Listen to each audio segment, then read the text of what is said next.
Well, the Conservative MP, Duncan, is livid. He even says this could be a contempt of the House of Commons. But first we have NDP MP Johns. He's just as exasperated. Use myself Check often. it out. Okay, well, Deloitte it was alluded to that they were in the penalty box. We can come up with whatever we want. Sideline, pushed out, on pause. Why? Why was Deloitte on pause? The CBSA was in the middle of a major project, and if memory serves, it was over $400 million, but do not quote me on that, but it was in the neighborhood, to give you an idea, a major IT project to modernize its revenue collection. It was a managed service, and it was the system integrator was Deloitte. That major project had a lot of difficulties, and the difficulties around time, scope, cost. Now, to be fair, and with my 25 years of experience, all major projects in IT have difficulties. It doesn't matter which partner it is. It doesn't matter if it's outsourced or insourced. So the difficulties. So why are they all not in the penalty box? Why is everybody else not in the penalty box? Why was Deloitte specifically in the penalty box? For the question again, I don't remember using the word penalty box. We were working with them on a major project, and from a major project perspective, $400 million project. You think you would have a really good idea what they were doing wrong? I mean, why were the cost overruns? As was mentioned earlier, this witness is lawyered up, works for the government. It seems that there's something going on here, and it looks like they're going to be getting to the heart of it. Here's MP Duncan. He doesn't talk much, but this time Mr. Duncan, please, for 5. Thank you, Mr. Chair. Mr. Doan, at the beginning of my comments here, I just want to remind you of the swearing in and oath you took here this afternoon. And a witness who refuses to answer questions or fails to reply truthfully may give rise to a charge of contempt of the House. In many rounds now, we've been asking some basic questions and not getting answers. We've been getting skating around it. So I'm going to try again, building on what Mr. Jennis had said earlier. The word you're using very specifically is you picked a technical direction, but Mr. Jennis did ask you in a previous round, when you made the decision to go in-house with a hybrid model, can you confirm again that you were completely unaware in that hybrid model who those outsourced contracts may be? Yes or no? Did you know that GC Strategies or anyone was involved at that time? Merci pour la question. Le témoignage puis Thank you for the question. The evidence supports what I said. In no case did the hybrid option mention GC Strategies.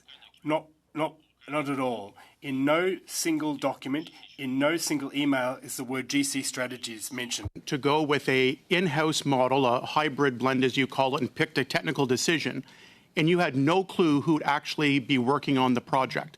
You're telling Canadians that this is the case, that you made a decision worth tens of millions of dollars worth of sole source contracts that came down, and you just said, we'll do it in-house and doesn't matter who the outside contractors are. That wasn't even a thought for you in making a decision one way or the other that you might want to know who it is? Thank you for the question. I've said it previously, but I will repeat. It was not a multi-million-dollar decision. It was not a $54 million decision. It was a decision to have one application up in 6 weeks to replace a piece of paper that cost $80,000. So I trusted my DGs who are delegated to do these things to get it done, and Mr. McDonald got it done. It was alluded to that they were in the penalty box. We can come up with whatever we want.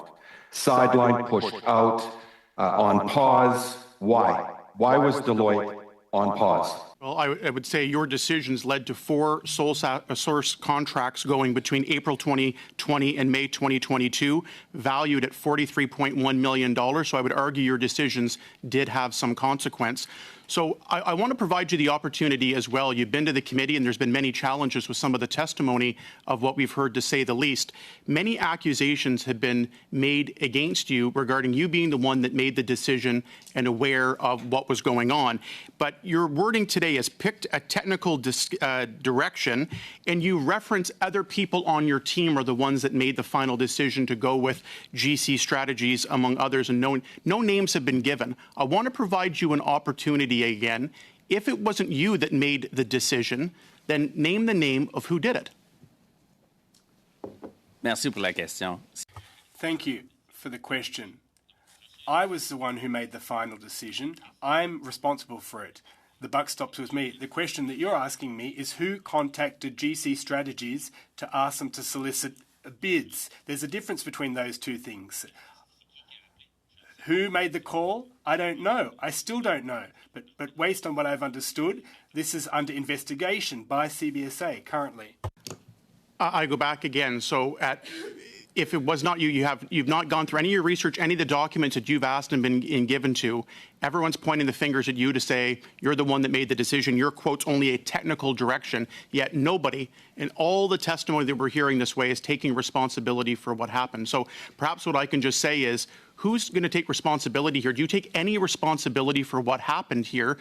You haven't provided the person through all the documentation notes you've been given and going through. You haven't pinpointed how tens of millions of dollars of sole source contracts got awarded over multiple years. And that whole starting point, just say, oh, I'm not sure who it was and it doesn't really matter to you. If it wasn't you, do you accept responsibility? And if not, who? As the CIO, I take full responsibility on that decision to go in that direction. And that decision allowed us to deliver ArriveCan over 2.5 years. You mentioned it was a multi-million-dollar decision. It was not. We, at the time, did not know the pandemic would evolve the way it did.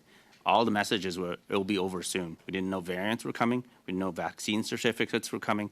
We didn't know about exempt travelers and everything that ArriveCan had to do. I made a decision. I stand behind it. It cost $54 million and it was value for money. And as far as I'm concerned, it saved lives.